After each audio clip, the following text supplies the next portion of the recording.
তোমার মন কি বলছে? সমস্যাটা বুঝিয়ে বলো, যাতে আমরা একটা সুরাহা করতে পারি।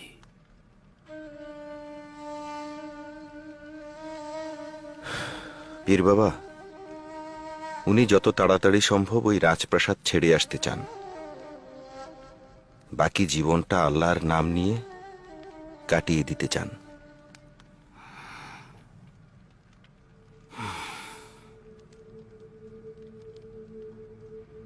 শাহ ইব্রাহিম এথেমের মতো তুমিও রাজ দায়িত্ব ত্যাগ করতে চাও?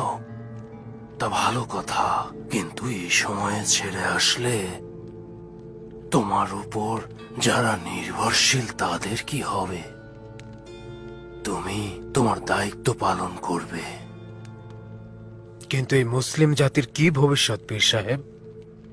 ইসলামের সবকিছুই আল্লাহর হাতে। তোমার কাজ হলো দায়িত্ব পালন করে যাওয়া। আমি কর্তব্যে অবহেলা করিনি। যখন যা আদেশ এসেছে মেনে নিয়েছি। কিন্তু কিন্তু কি, আমাকে বলো। আমির এল আজিজ আমার ভাতিজা, এখনো সে নাবালক। ওর শাসন ব্যবস্থার নানা ফাঁকফোকর পূরণ করাই আমার কাজ। কিন্তু প্রতিদিন দূত আসছে খবর নিয়ে, আব্বাসীয় খলিফার রাজসভা থেকে, খোয়ারিজমের রাজধানী থেকে,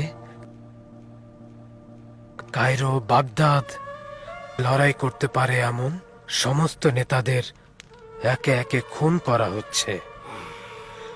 এমনকি আমাদের রাজপ্রাসাদেও এখন কাউকে বিশ্বাস করা যাচ্ছে না। তুমি যা যা বললে সেসব অজুহাত দেখিয়ে দায়িত্ব থেকে সরে আসা যায়, কিন্তু আবার নতুন ভাবে কাজ শুরু করাও যায়। যতদিন তুমি সত্যের পথ ধরে চলবে, আল্লাহ তোমাকে সাহায্য করবেন, আর অনেক মানুষও তোমাকে সাহায্য করতে চাইবে।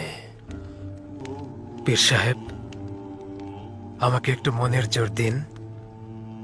মনের জোর? একজন আল্লাহর কাছে কাজ করার জন্য মনের জোর চাইল? আল্লাহ বললেন, কাজের মধ্যেই ওটা লুকিয়ে আছে।